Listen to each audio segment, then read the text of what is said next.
guiding teams during transition. And so we're going to look at guidance, and we have some experts today. We're so excited to have them.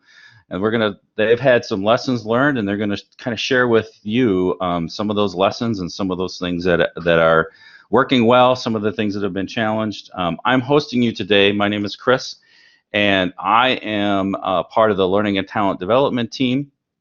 And we are putting together a number of things to support our university staff, and a number of you are here and really looking for some guidance around teams in transition.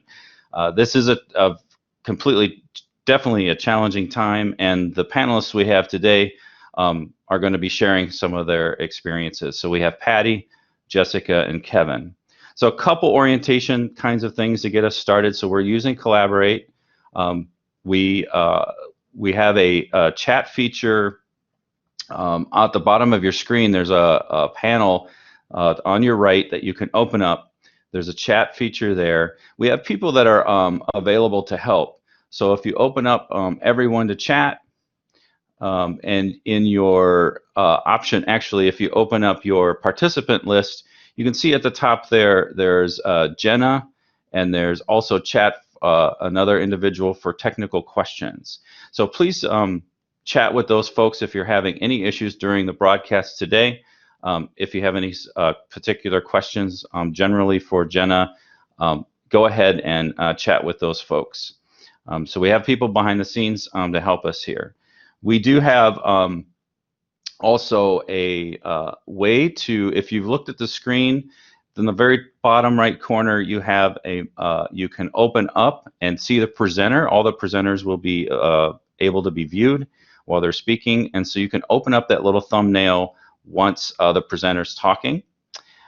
Also, at the very bottom, if it looks like everyone's doing great as far as their mute, please stay muted so that we do not have any background noise, and that would be great.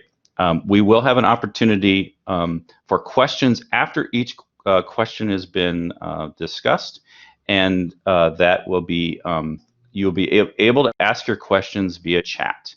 My recommendation for sure is not to chat specifically with a presenter, but chat with everyone. You have the option to click everyone. It's defaulted to everyone. Please click everyone so that we can see those questions. So with that, I'm going to get to introductions. So why don't we start with Patty?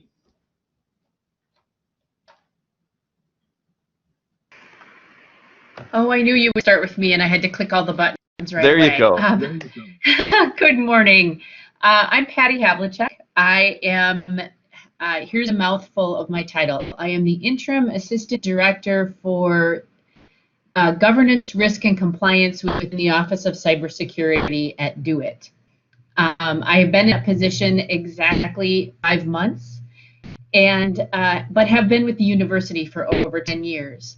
My background is in customer service management and communication, and the team that I'm currently working with is a group of 10 full-time staff who know their job very well, are very busy working remotely, and are sort of at that midpoint in their career. It's not an entry-level job, but it may not be the last job that they're looking for either. So I hope that helps give some reference. Great, thank you, Patty. And who would like to go next? This is Jessica. I can go ahead. So hello, everyone. Welcome. My name is Jessica Swenson, and I work in Learning and Talent Development. So some of my peers are helping to host the session today. So thank you so much for all the work you're doing there. I have 5 staff that report to me. They are all mid-career, exempt staff, academic staff here on campus. I've been in this role for about 2.5 years and in the department for about 6 years. And Jess, before we get to Kevin, can you just describe your team a little bit? Sure. So my team within Learning and Talent Development hosts professional development sessions, much like the one you're attending here. Some of you may have been through the Principles of Supervision and Management, or PSM series. So that is an event that's put on by my team. We also have the Fully Prepared to Lead series, the Thrive at UW series, and the Building Inclusion at UW series.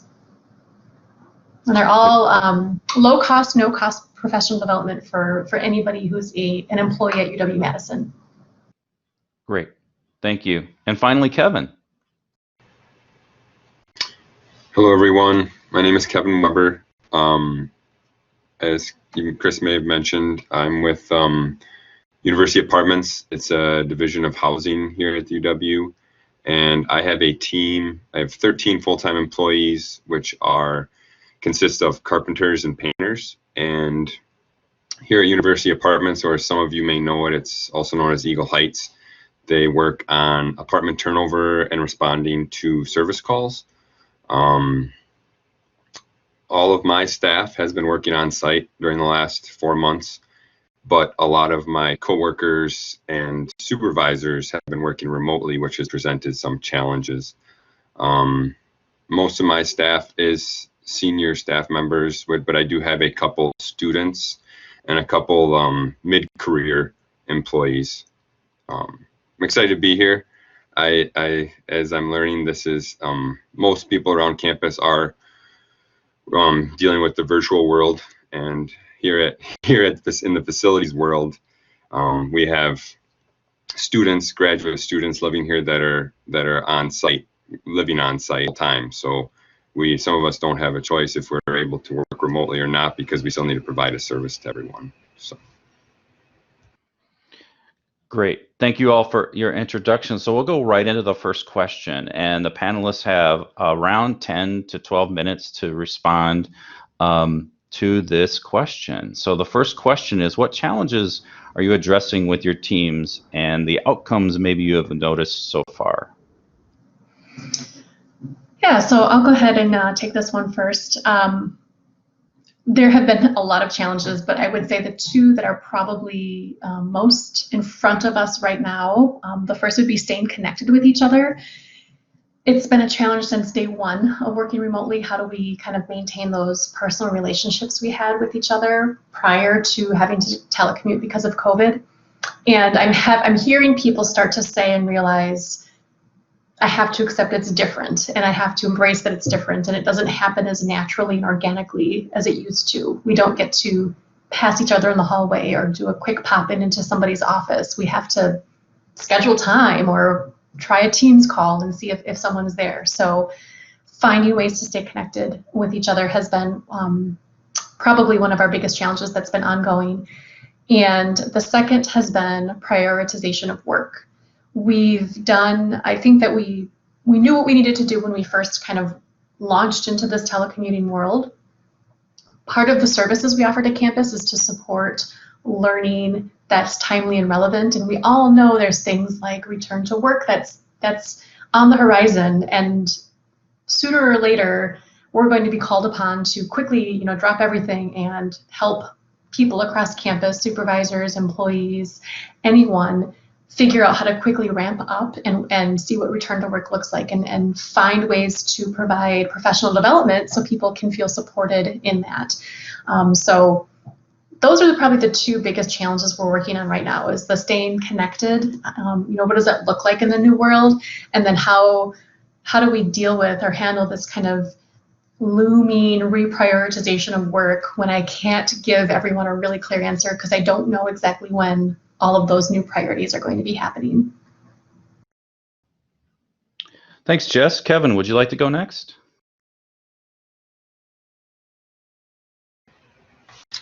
I would agree with Jessica on those items. I think that the social distancing aspect of some of the work here at University Apartments is you find yourself working alone, which I think really, with all of the stress and everything that's going on, home lives and stress from work, the uncertain future, really makes that worse. So I think I've been finding that I'm spending even more time connecting with my staff, going out of my way to have personal conversations, and just really understanding their needs, I think, is really important during this time.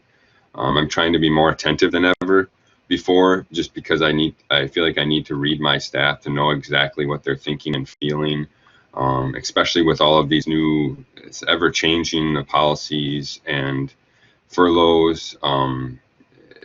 It's constantly changing. I find myself constantly updating them, and then also trying to read what are they thinking, what are they feeling about that information that I just gave them.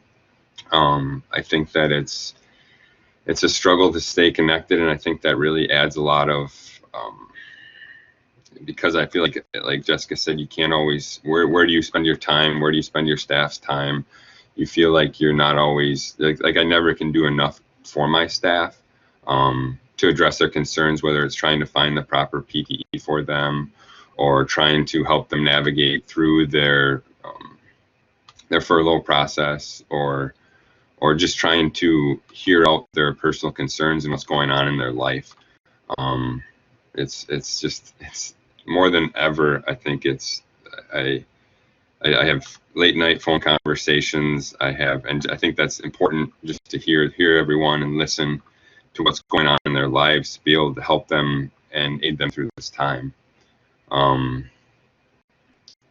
don't think that I fully comprehend every unique staff member situation, but I try really hard to keep up to date with that and just know where they're at with their family lives, or where they're at with the new policy, or the new, what's coming, what's happening.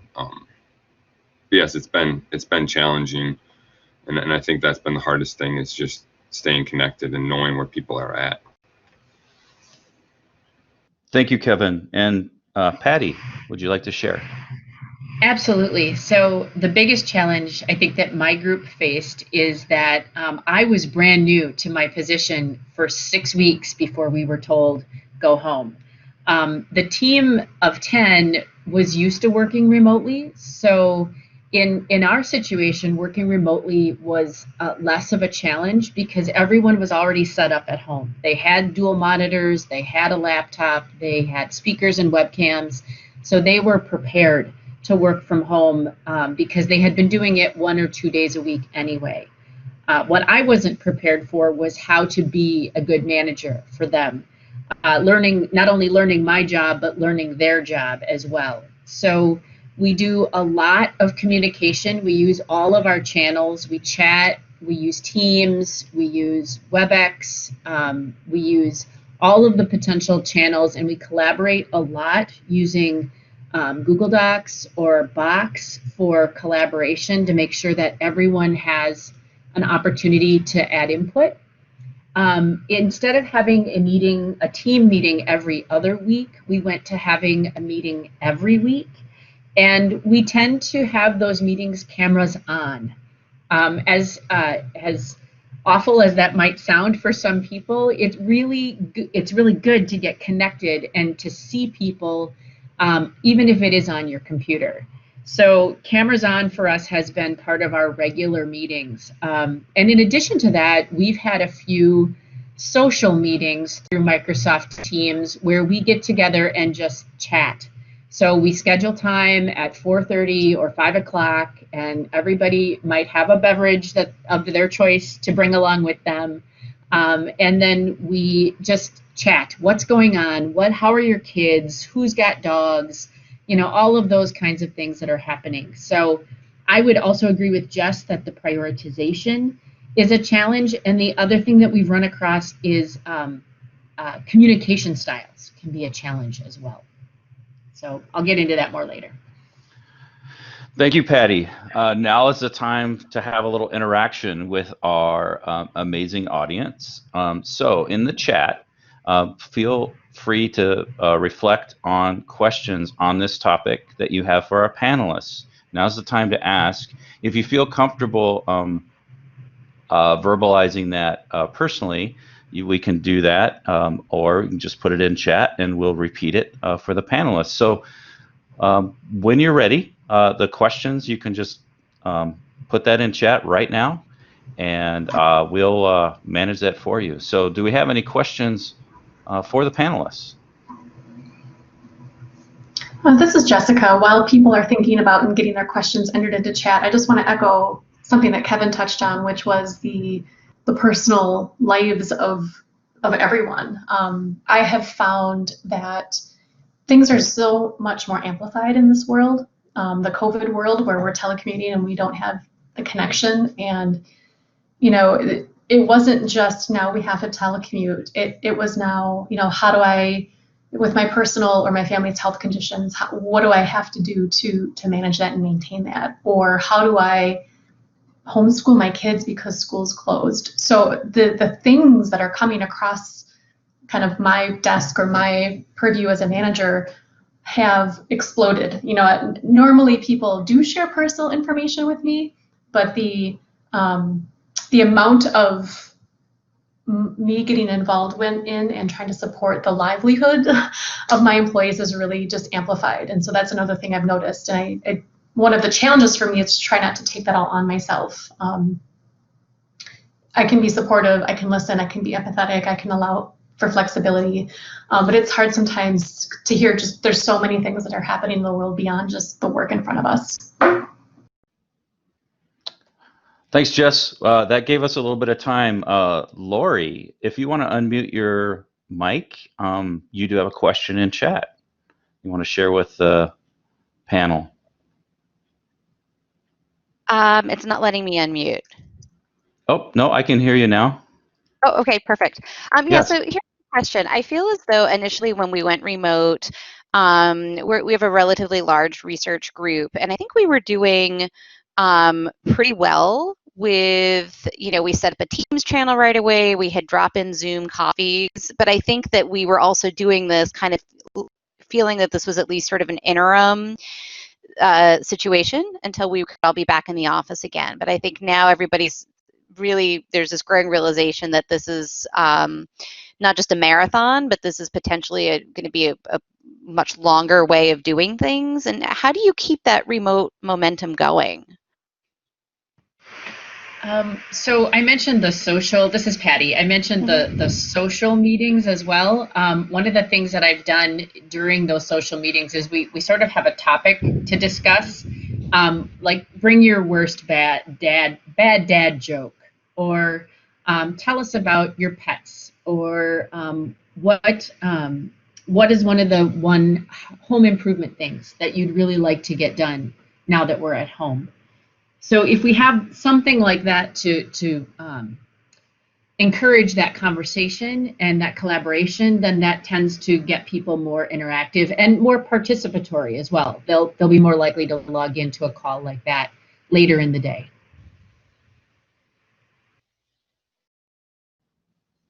Anybody else from the panel would like to comment on that?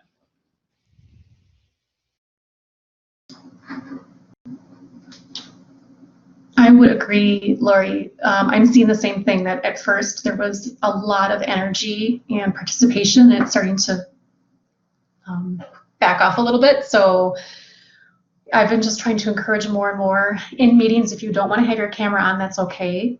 When you speak, if you could turn it on just for that 30 seconds as you share an idea, that would be helpful. So that's been something that I've noticed has shifted. I also wonder, we would meet far more frequently if we were in person and for longer periods of time. And I'm wondering if, like right now we have a weekly Team Connect lunch that we do on Wednesdays over lunch.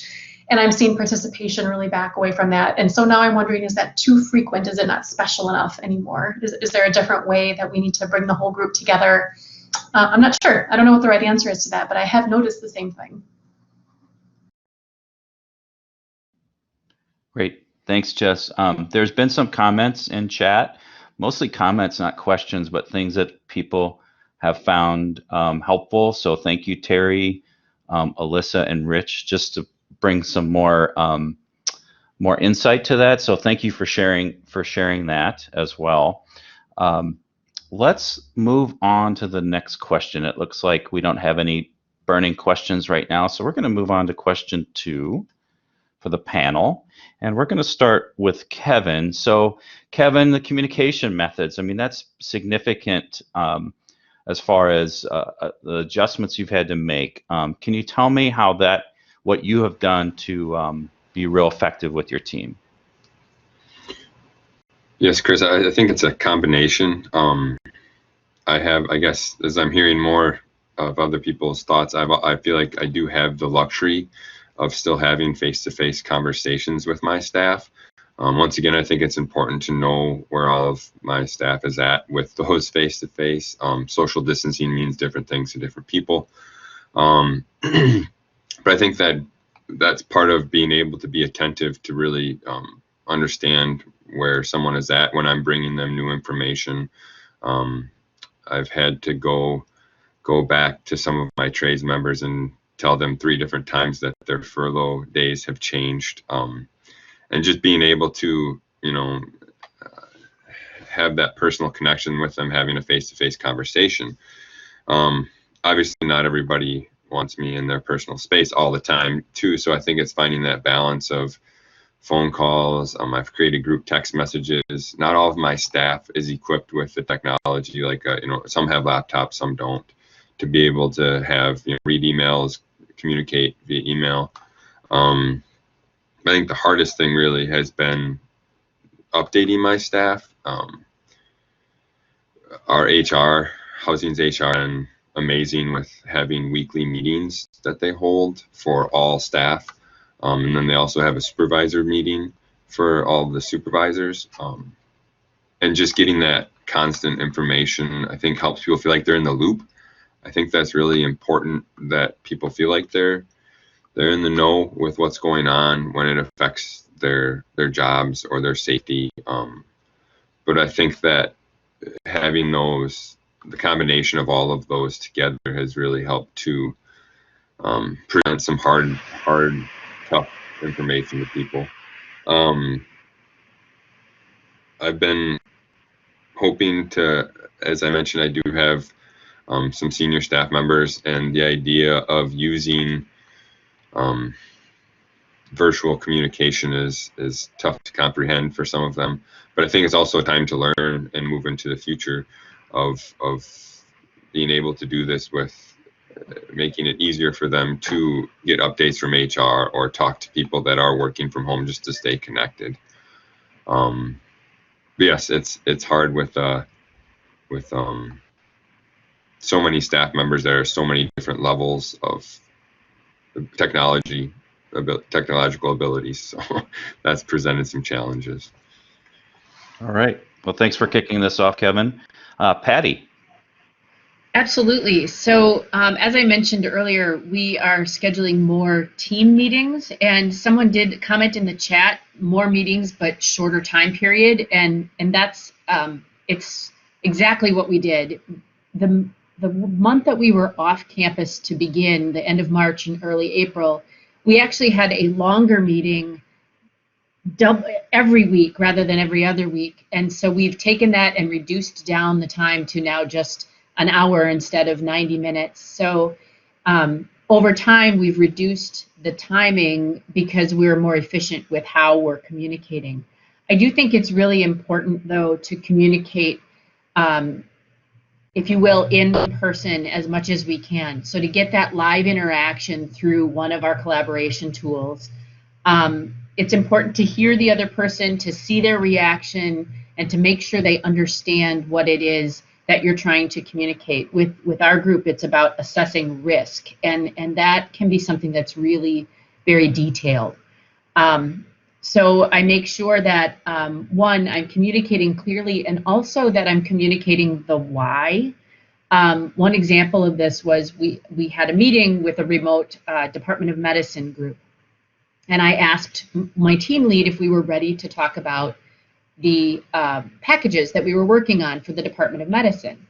He turned around and asked the team, "What are you working on for the Department of Medicine?" And they all pushed back and said, "Well, it's all in the tool we use to track work. What are you asking?" So if I had asked, "Are we ready to talk about the packages we're working on, and are there any gotchas, or is there anything we should be prepared for that might not be in our tracking tool?" That would have been a better way to present that message and to communicate really the underlying message of what I was asking for. So it's important to add the why to some of the questions that we're asking. One other thing that I did that I just want to add is early on when we were told to go home, I asked HR for all of my staff's home addresses. And about 4 weeks in, I bought some personal notes. They were thank you notes. And I hand wrote messages to each person, thanking them for their work, understanding that it was difficult to do 100% work from home. And then I did some research and made some comment to each individual that was unique to them. So if one of my staff loves cats, and so I sent her information about cats, or one of my team leads is a new position, so gave him some advice about being a team lead. I did something unique within that message so that each postcard was unique to them, and then I mailed them to their homes. It was a kind of a nice personal touch, and I got good feedback on that. Oh, excellent idea. I'm going to think of that for sure. Jess, you're up. Yeah, so one of the first things that I did when all of this started was I started a daily wrap-up email with updates, things I'd learned, things I heard, things that were coming down the pipeline that my staff might not have heard of yet. And those pretty much were occurring every day for the first probably 3.5 months. They're a little less frequent now because things are just not changing quite as fast. But yeah, being able to answer questions or provide information about things that people didn't even know that they had questions about, or that they didn't even know they didn't know. So trying to empower them with as much information as I could possibly give them was one of the strategies that I am using as far as communicating with my teams. I also normally had biweekly one-on-one meetings with everyone, and have found they need to be weekly. They can be shorter. Sometimes they're 10 minutes. Sometimes they're a full 45 minutes. But I miss that connection with each person on an individual basis. So I had asked everyone, do you mind if we change these to weekly instead of bi-weekly? And everyone's doing that. So I appreciate that one-on-one time, the personal connection with everyone. I spend at least a couple minutes of each of those meetings talking about personal things, as kind of deep as someone wants to go. And if they want to stay up here and be a little more superficial, that's okay. But I want them to know that I'm here to listen and to help them and support them in whatever way that they need support. So those probably are the biggest two changes in communication that I've had. We also have a Teams channel specifically for pets and fun, and that seems to be where the most action is. We get almost daily pictures of what we like to affectionately call our coworkers or our new office mates, and they're usually sleeping next to us.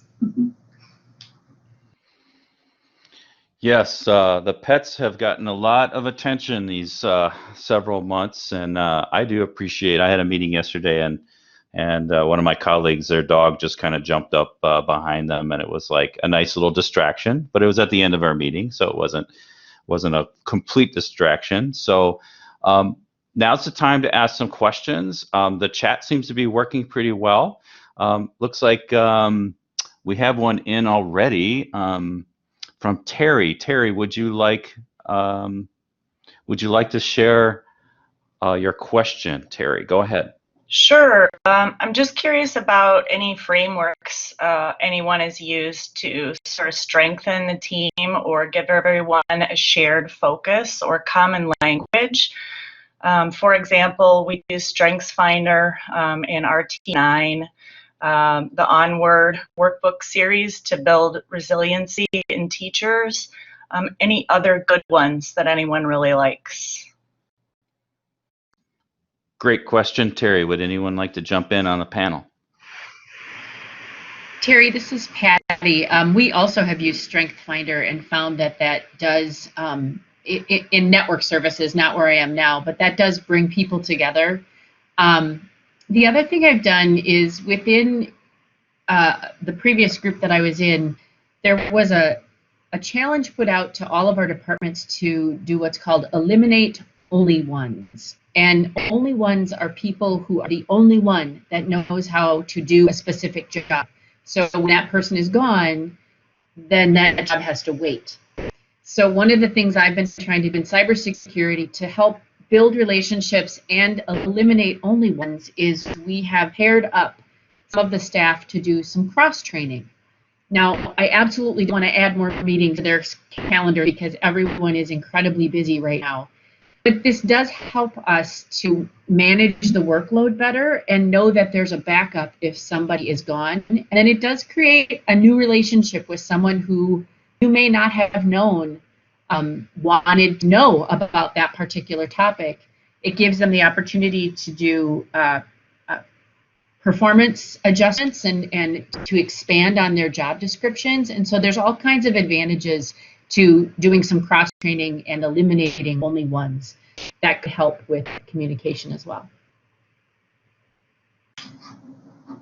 Yeah, this is Jess. Our team quite a while ago did StrengthsFinder as well, so that has provided some common language. And then we've also done the Everything DISC assessment, DISC, and have used that as a collaboration tool.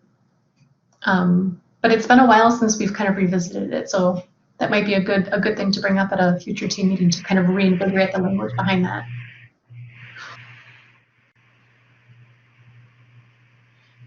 Great. Thank you. I'm not seeing any other questions in chat, but I do have a question for you. I've been doing a lot of team research for engagement, and I keep hearing over and over again that you need to continue to communicate more and more and more.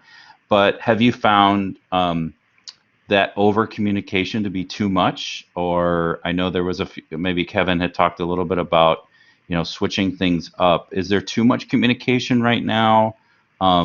Just wanted a comment from any of the panelists regarding that, or is there an irritation around that with your teams? I don't know. I don't think that I've heard that there's too much communication. I think that there is some information overload, and I don't know how to avoid that. I don't want to not share information, and that's not what people are asking for. They're just, I think, commenting on, well, the pace of change has been so fast, telecommuting things, furlough things, return to work things, shift to virtual things. Like, it's just this, there's so much information to take in. So I think it's less about frequency of communication, which I try to do daily as much as possible, and more about, holy moly, there is just so much to absorb right now. Thanks, Jess.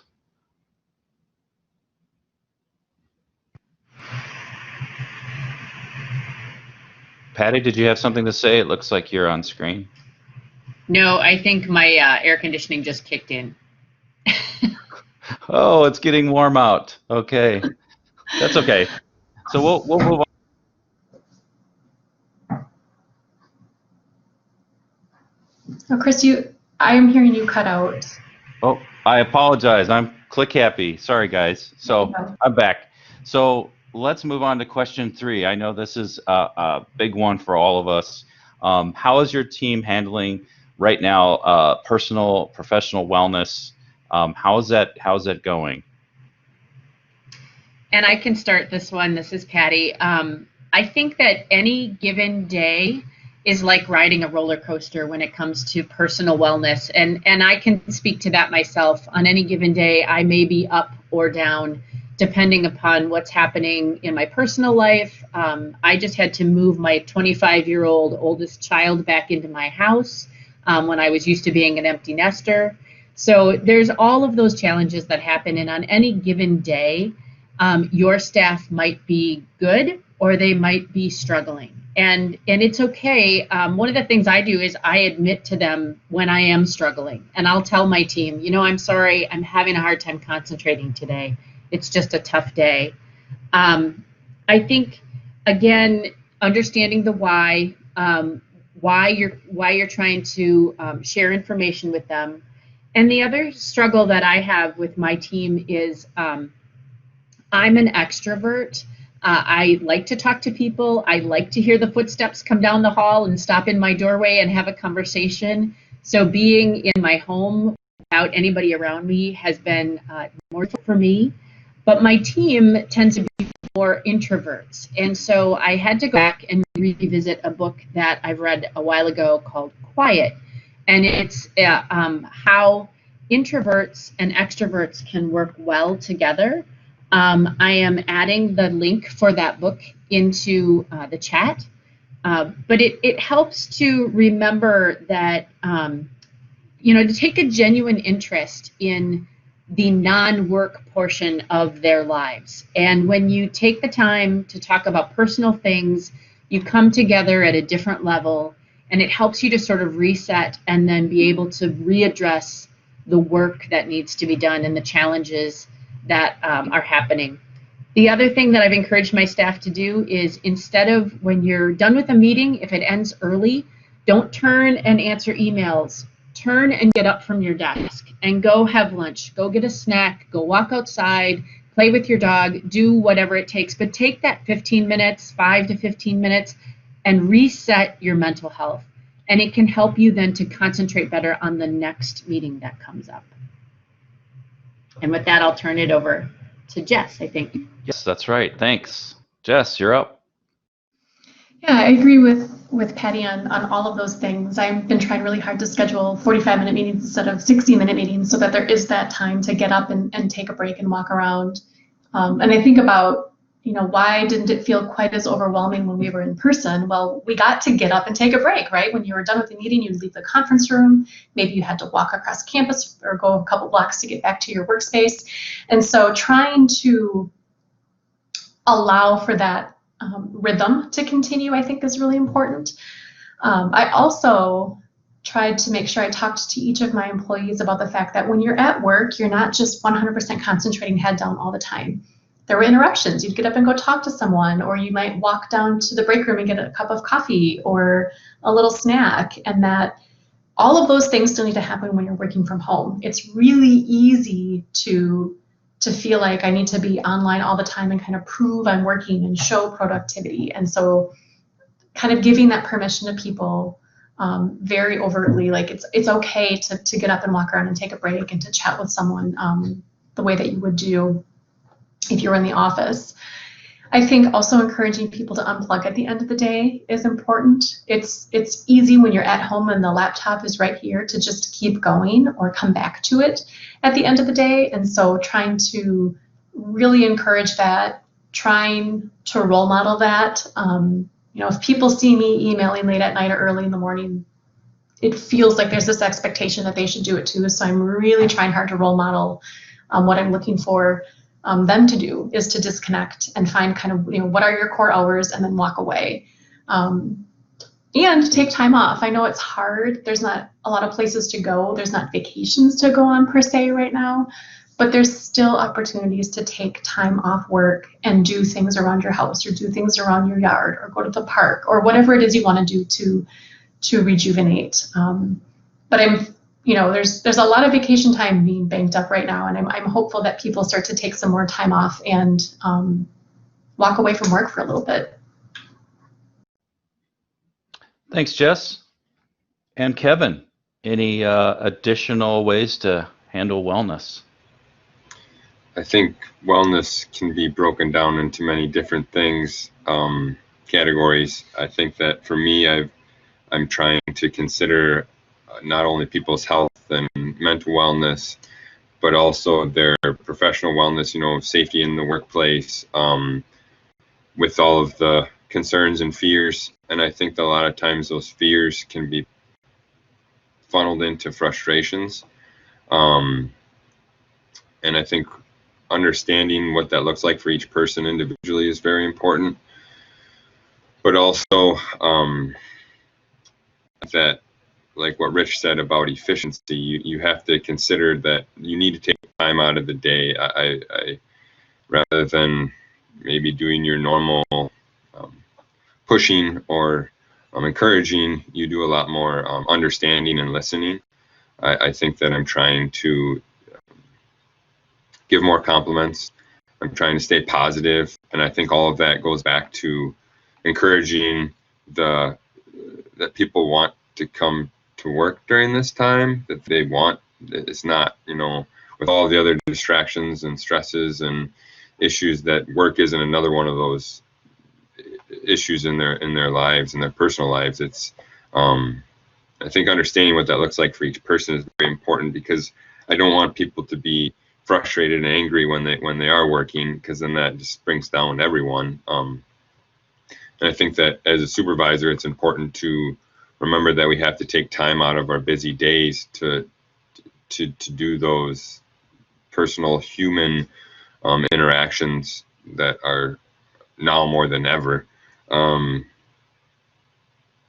think that if you're not careful, a lot of those frustrations and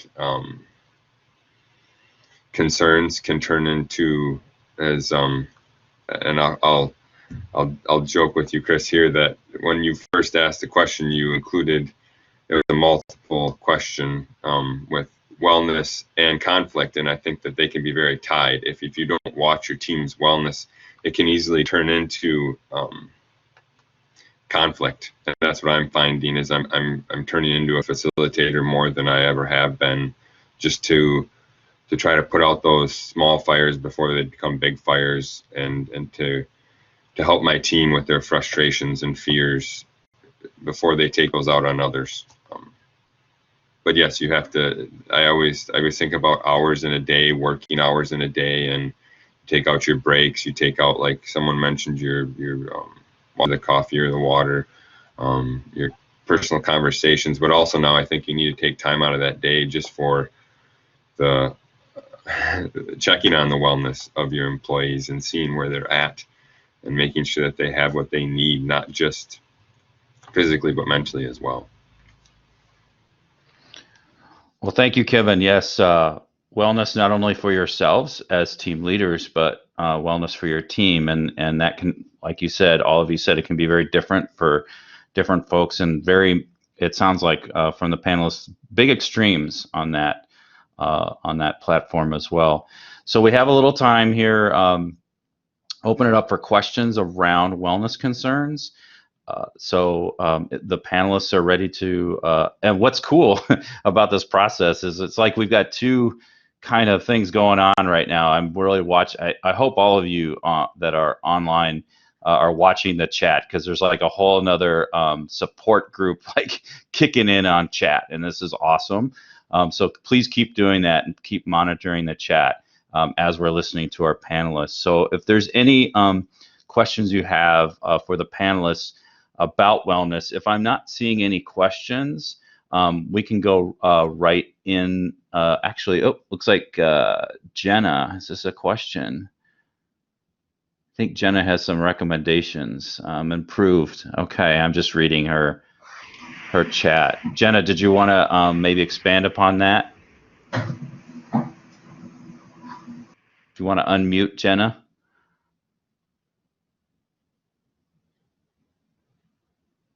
Oh, that's okay. Well, we can read it. We can read it. That's fine.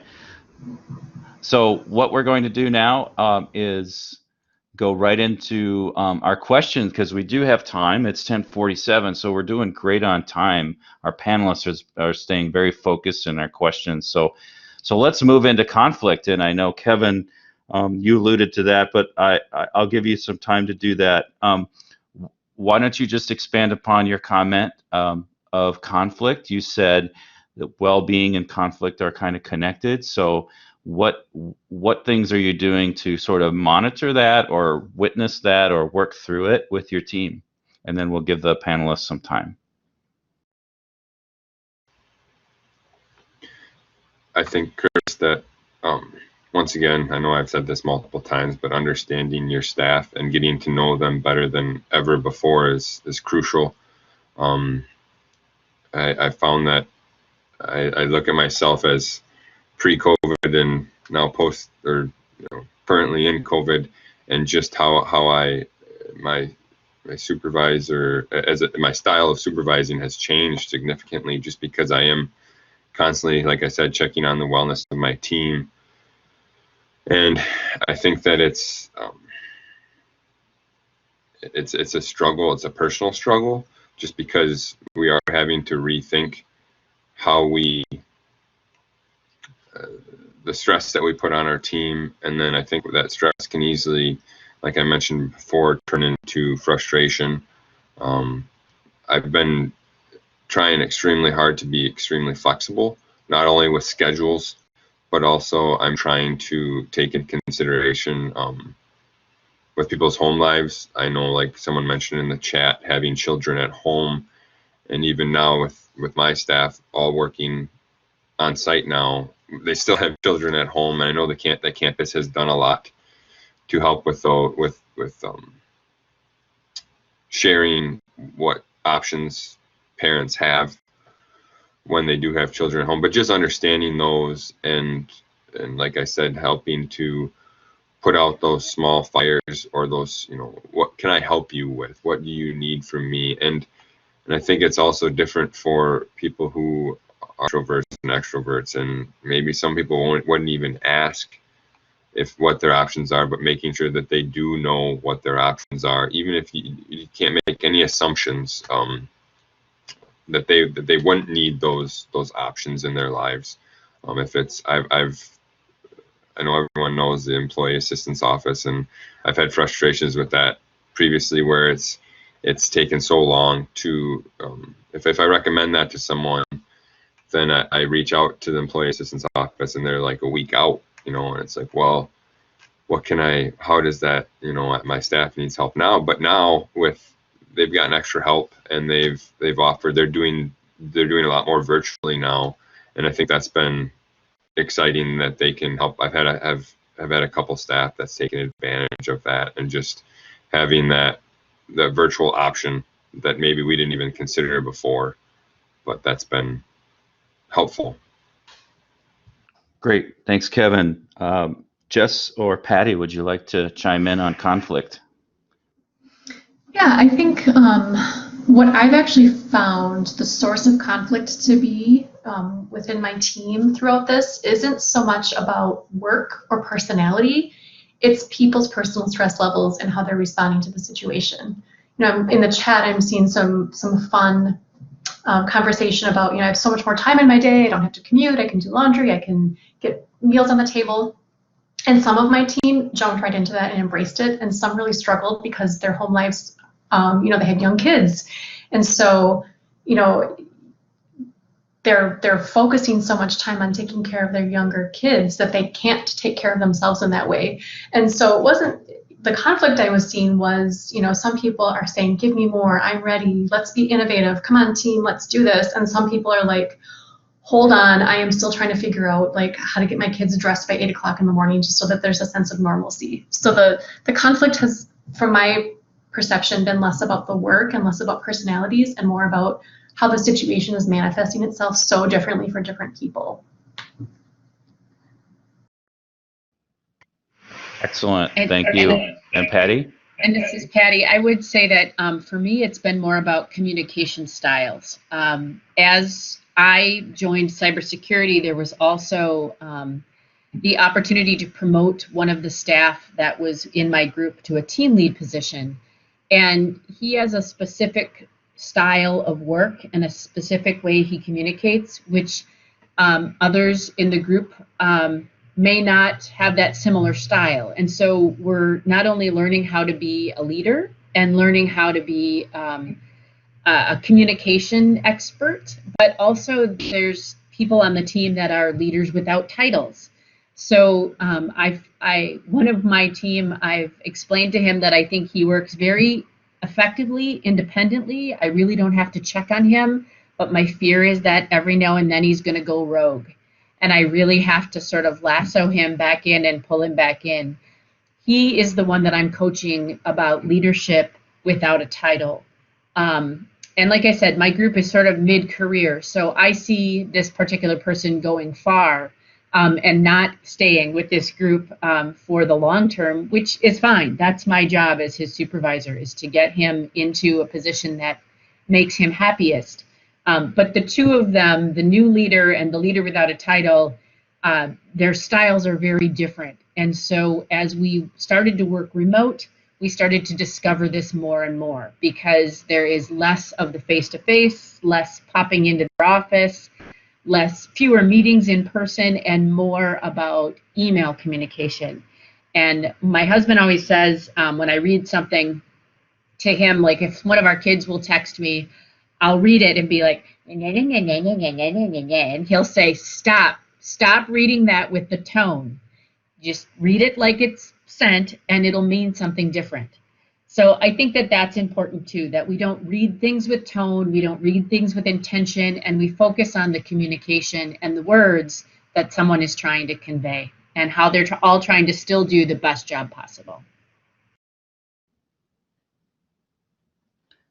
I guess I'll have to stop doing that with my phone too, Patty. Yeah, I have kids too, so thank you for sharing that. That's real life. So we have a few minutes left. We've shared a lot of excellent information and excellent resources. So with our time remaining, we have an audience that can ask any question, either related to conflict or any general question for the panel, since we only have a little bit of time left. Also, people have been doing a great job sharing resources in chat, so please continue to share any resources that you could with all of us. These are excellent. And so I'm just going to leave it open here and see if there's any final questions, or while we're waiting, maybe the panelists maybe can say some closure too. Oh, and Nancy's, thank you, Nancy. She's behind the scenes and doing a great job. We will share this recording, so in the future, so if you had peers who are here or not able to make it today, it was a live session, but we did record it. So thank you, Nancy, for sharing that. So I just want to give a little bit of time for some closure for our three panelists today, because they did a great job. So why don't we start with Patty? I see.